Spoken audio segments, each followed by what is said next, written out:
The Caps fall to the Minnesota Wild by a score of 5-3.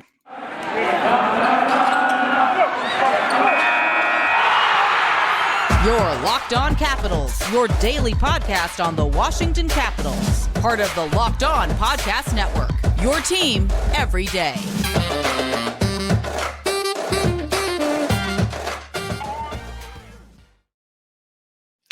Well, hello and welcome into this edition of Locked On Capitals. I'm so glad you decided to join me today. As always, this podcast is free and available on all the major platforms, and I want to thank you for making this your first listen or view of the day. Yes, this podcast is also available in video form, so head on over to YouTube and check it out. My name is Dan Holme. You can find me on Twitter. It's at DanCaps218. You can find the show on Twitter. It's at Locked On Caps. You can also connect with me on Subtext. Check the show notes for more details on how we can talk one-on-one on the Capitals. In this edition of Locked On Capitals, we talk about your Caps as they fall to the Minnesota Wild. I was at the game, and I got to say it was sloppy. What needs to change? We'll talk about that in the show. Then we'll talk about the players' reaction. What do they ultimately think went wrong? And then to close out the show, we'll talk about the latest with John Carlson. But just to get it going here, a game in Minnesota against the Wild, and the Wild are playing pretty good, all things considered. A really great venue to see, a barn to see the Caps playing against the Minnesota Wild, and they got outworked quite handily by the Wild. And it's one of those tough games to watch. And what is the one thing I say on this podcast all the time? It's if the opposing team gets on the board first, that's when things go wrong. And that was the case as Matt Boldy gets on the board first. He gets a hat trick in the game. And that was just the beginning of the unraveling for the Capitals as they ultimately tried to claw their way back into this game. They weren't able to do it, of course, looking at the score of the game. But what needs to change? And there is a lot of things that I think that need to change on this team. And it's just it's a lot of the basics out there. There was none of the tape to tape passes. There was none of the smooth entries. There was just slop all over the place. One of the tweets I tweeted out there was that Mac better have a mop in the offseason. He's got a mess to clean up. And, one of the interesting things I heard on Russian Machine Never Breaks too is about how all these forwards are pretty much going to be coming back next year. So can we ultimately expect a big change from this year to next year? And if there's not going to be a big change, can we expect a different outcome? The very definition of insanity is doing the same thing again and again and again and expecting a different result. It seems insanity if the Caps tried to go into next season with, pretty much this same lineup to expect a different result.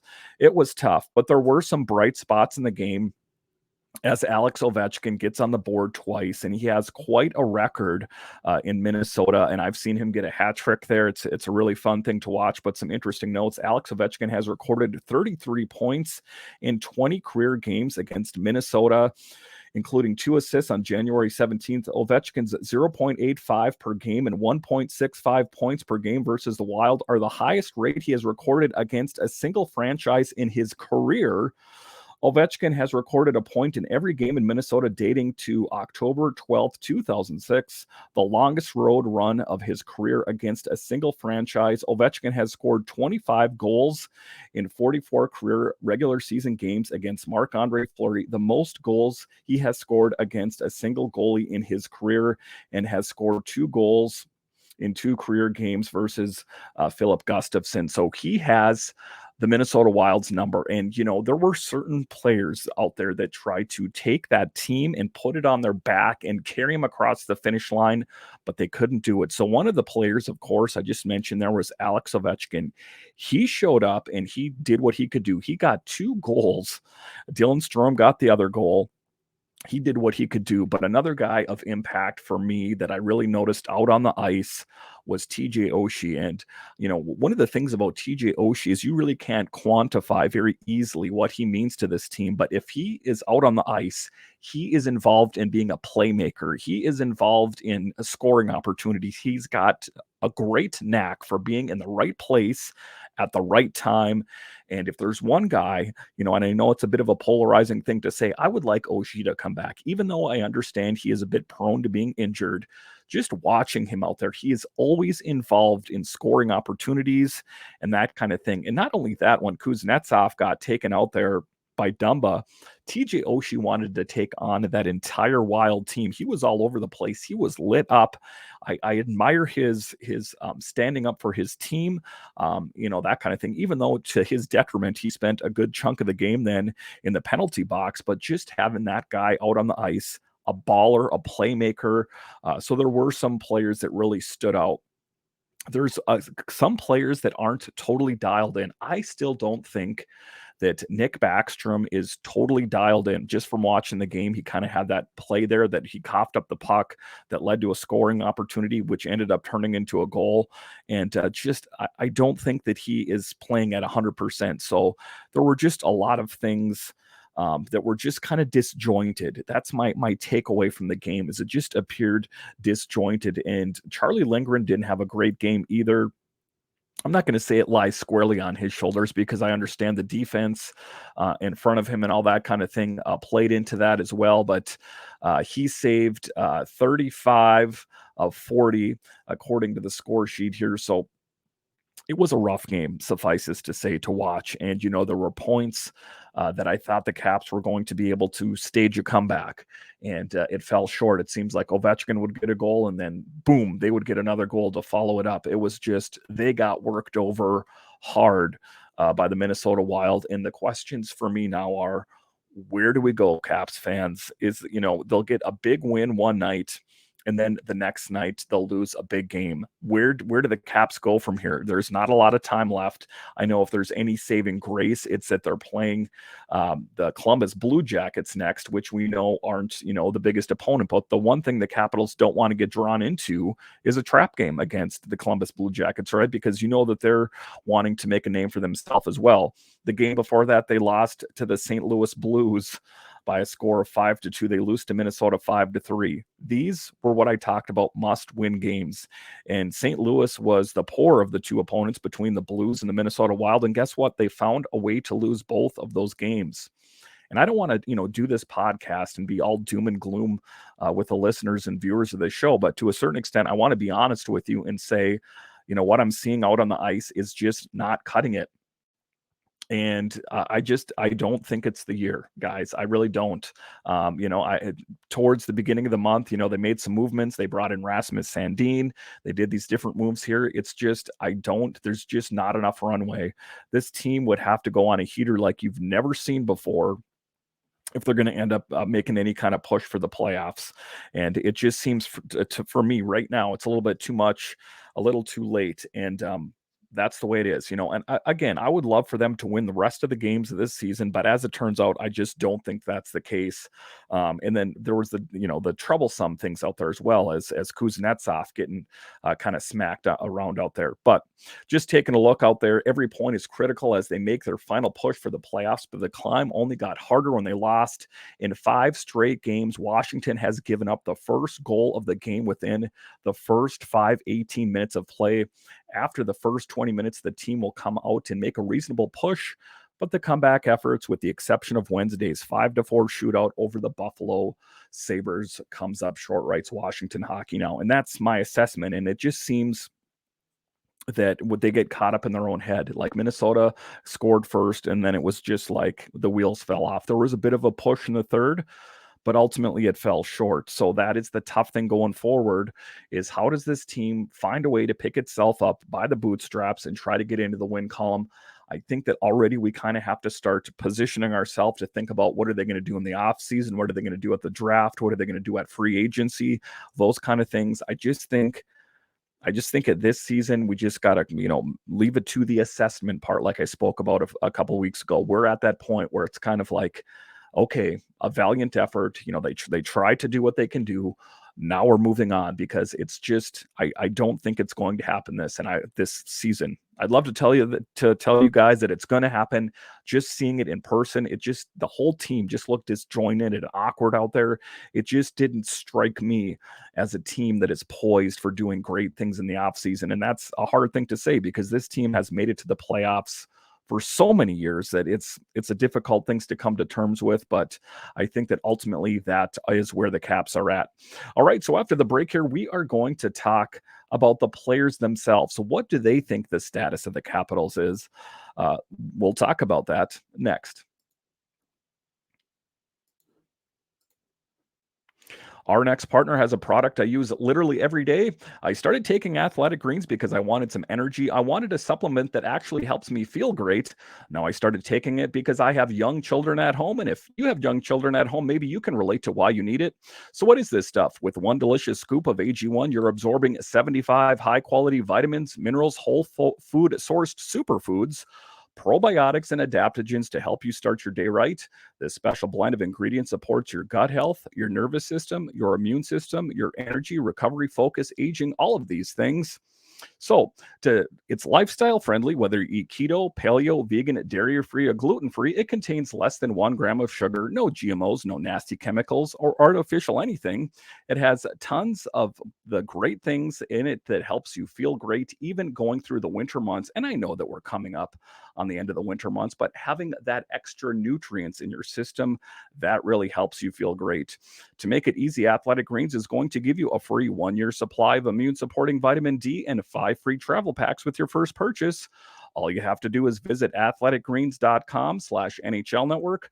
Again, that's athleticgreens.com/NHL network to take ownership over your health and pick up on the ultimate daily nutritional insurance. All right, welcome back into this edition of Locked On Capitals, part of the Locked On Podcast Network, your team every day.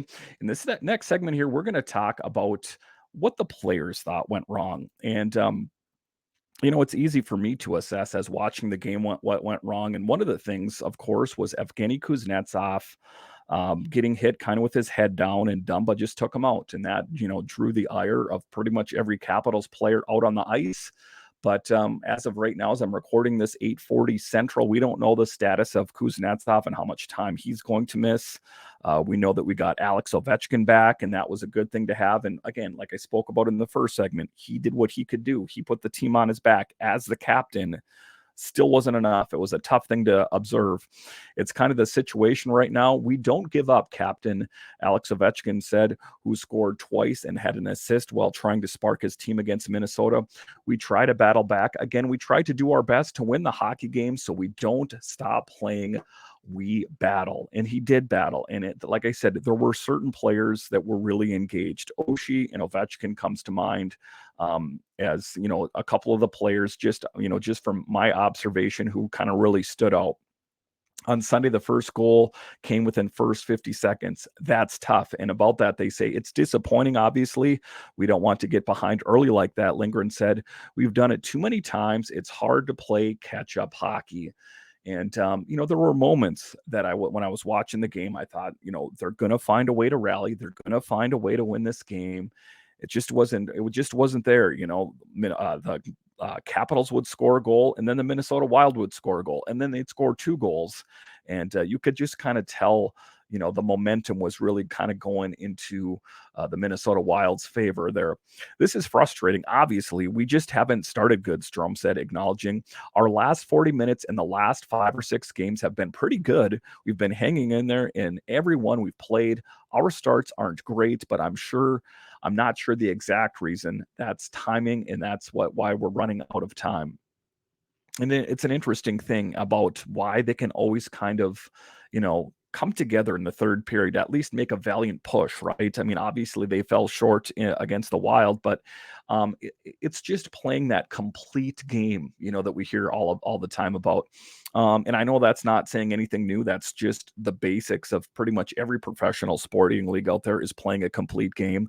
But for whatever reason, the Caps cannot put together a solid game, a complete game. And I can't recall the last time that I observed them putting together a complete game. The Capitals have 2 must-win and should-win games as they return home to host the Blue Jackets on Tuesday before facing the Blackhawks on Thursday. Those 2 games will be a true test. And for DC, it all starts with coming to the rink ready to play and establishing the relentless mentality, which was on display in the disappointing loss to Minnesota off the opening face-off, writes Washington Hockey Now. We're a high-character team, Lindgren said. We never felt we were out of it against the Wild. We were fighting till the last second, and I expect nothing else. And again, just watching the game, Lindgren, he didn't have the greatest game, and the score sheet indicates that as well. But players that stood out: Dylan Strome got a goal, and then Alex Ovechkin. Just again, like I said, he did what he could do on the game. He got 2 goals, and 3-point night. He also had an assist there, so he was dialed in. And Nicholas Aube-Kubel was trying to be a bit of a more of a physical presence out there. It's just, for me, watching the team, where do they turn? How do they turn this ship around? It just doesn't seem likely that they're going to be able to click a switch and all of a sudden they're going to start winning. It doesn't seem like it's in the bag. And I can't really pinpoint one area in particular. It seems like, Charlie Lindgren had a bit of an off game, but from watching the game from above, you could also see plays break down, and you could see, pucks coughed up, where it was a lot of 2-on-1s, that kind of thing. So it was a tough game altogether. And now the questions remain about what do the Caps do in the offseason if they can come to terms with the fact that it isn't working on the ice, and it wasn't working on the ice. So who stays and who goes? Kind of knee-jerk reactions for me from watching the game is that even though it's some of the players that we like, it's not working, so you need to kind of move on from them, right? It's almost like in a relationship that isn't working, you try to do things a little bit different and try to reinvigorate it, and it still doesn't work. I feel like that's where the Capitals are at right now. They're trying to do different things, but it ultimately didn't work. And now there's a lot of people out there mentioning, was it the right thing to do to give Strome a new deal, Milano a new deal? If what's on the ice is not working, why extend more of that? Trevor Van Riemsdyk and Jensen, who's injured. It just seems to a certain extent you're just taking that broom and kind of pushing out that dust pile and just kind of having that go into the future. And, Dylan Strome, I mean, obviously he got on the score sheet today, and Sonny Milano hasn't really produced for quite some time. It's a lot of Monday morning quarterback, isn't it, guys? That, maybe they shouldn't have done this or they should have done that. For me, it almost seems like they went with Strome and Milano because that was the sure thing.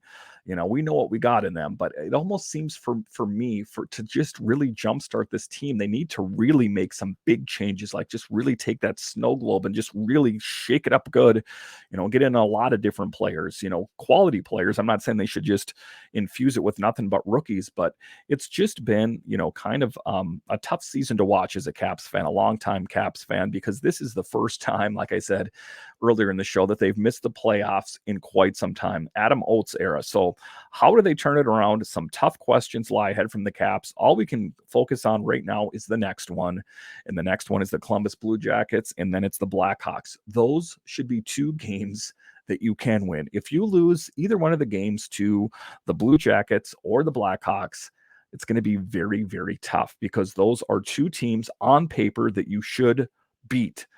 So that is their next targets there, number 1 and 2, and then it's just kind of taking it after there. All right, so after the break here, there's no doubt that the Capitals' struggle of late has at least in part to do with the fact that their number 1 blue liner is out of the lineup. When can we expect John Carlson back in the lineup, and what is his latest status? We'll talk about him next. All right, welcome back into this edition of Locked On Capitals, part of the Locked On Podcast Network, your team every day. In this next segment here, we are going to talk about John Carlson and the big role that he plays on this team. And just taking a look at John Carlson and what he brings to this team. The momentum. John Carlson was preparing to box out an opposing forward in the slot. The Washington Capitals defenseman was facing down in his face full of blood when he got hit on the side of the head. And if you guys remember that, it was a tough thing to watch as he took that puck right off the face, and kind of blood just gushing down. And your initial reaction was this isn't real great. We knew he was going to miss some significant time, and it kind of overshadowed kind of the momentum and the monumental night that Alex Ovechkin had. But the question now is when can we expect to have John Carlson back in the lineup? The 14-year veteran can't recall how many close calls he'd had previously. It's a risk every NHL defenseman takes, but this time was different. The pain was unbearable, and the blood, all the blood. I just got struck by lightning, Carlson said. That's the only way to describe it. Fast forward to Friday when Carlson, in a sit-down interview with The Athletic, acknowledged that he's on the verge of returning to the Caps lineup. Although an exact date has not been determined, he could be back in the lineup as soon as next Thursday against Chicago. If that happens, it would mark 3 months to the day he got wheeled out of Capital One Arena on a stretcher. His immediate playing future unclear. And just watching that interview, I remember him saying, if it's tomorrow, if it's a month from now, if it's a year from now, I got to do what I got to do. And this is kind of the same thing that I was talking about with Nick Backstrom. It's about, kind of preparing your life for after hockey, right? It's not all about hockey. As a Caps fan, of course, you watch it and you think to yourself, John Carlson, we need you out there, but this man has a life to prepare for after hockey. And that's the big thing here with John Carlson. Of course, we would love to have him back in the lineup, but my question is being that he has missed so much time, what kind of John Carlson are we going to get? There's always close calls. Carlson said there's always a lot. Oh man, that could have hurt, or that could have been bad. That was bad. It's a 1 in a million thing, and it happened to me. Less than a minute into the third of the Caps' 4-1 win over the visiting Jets on December 23rd, Carlson was struck by a 90-mile-per-hour slap shot off the stick of Jets defenseman Brendan Dillon, Carlson's former teammate in Washington. There was no time for Carlson to duck or dodge the puck. The impact left him with a small skull fracture above his right ear and severed temporal artery. It was bleeding so much, he said, the only way I could describe it is just survival. Carlson said he did not lose consciousness and was never diagnosed with a concussion. Funny story, Carlson said, cracking a smile. He says that thing didn't happen, but I know for sure that it did. As I'm skating off the ice, he sees me and goes, holy F, that's really bad.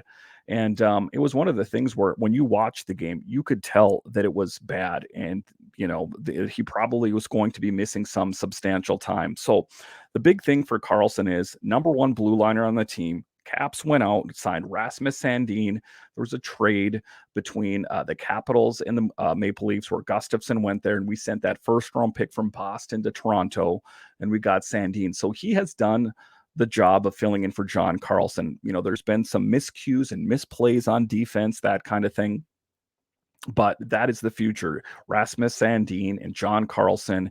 The question now about John Carlson is, when is he going to be ready to go? Carlson can laugh about it now, but in the immediate aftermath, it was as serious a situation as there can be on a hockey rink. The medical team's first concern, he said, was to stem the bleeding. Blood had to be soaked, his jersey, pads, and everything.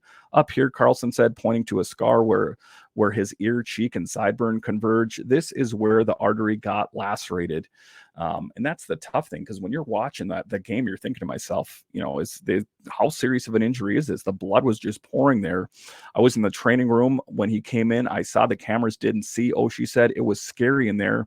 I don't know what was going through his head. I'm sure he was just in pain, but the guys who weren't playing, we weren't really watching the game after that. We were waiting by the door to see if the bleeding had stopped and if John was going to be okay. And that's the big thing, is just hoping that he is going to be able to be okay, because the Caps ultimately need him on this team. But it sounds like it's still a ways out. It could be, like they said, later this week. But then again, it's kind of been pushed out and pushed out. And, my big question there is, what John Carlson are we going to get out on the ice, just because he has missed so much substantial time? And I understand that he's taken in quite a bit of work, extra skating and that kind of stuff, but nothing can truly prepare you for, real game ice skating, that kind of activity. So we're hoping for a speedy recovery from John Carlson. And at that point, that's all we can do. Thank you for making Locked On Capitals your first listen today. Now make your second listen Locked On Game to Game NHL. Every moment, every top performance, every result. Locked On Game to Game covers every game across the NHL with local analysis that only Locked On can deliver. Follow Locked On Game to Game NHL, available on the Odyssey app, YouTube, and wherever you find your podcast. So once again, thank you for joining me on this edition of Locked On Capitals. Make sure and subscribe wherever you find your podcast. Just hit that subscribe button. And then when you're done there, go over to YouTube and hit the subscribe button, give it a thumbs up, leave some comments. We're at 460 plus subscribers, and I have you guys to thank. Let's see if we can get it up to 500 here. All right, once again, thank you for joining me on this edition where it is your team every day. My name is Dan Holme, and I'll talk to you again next time.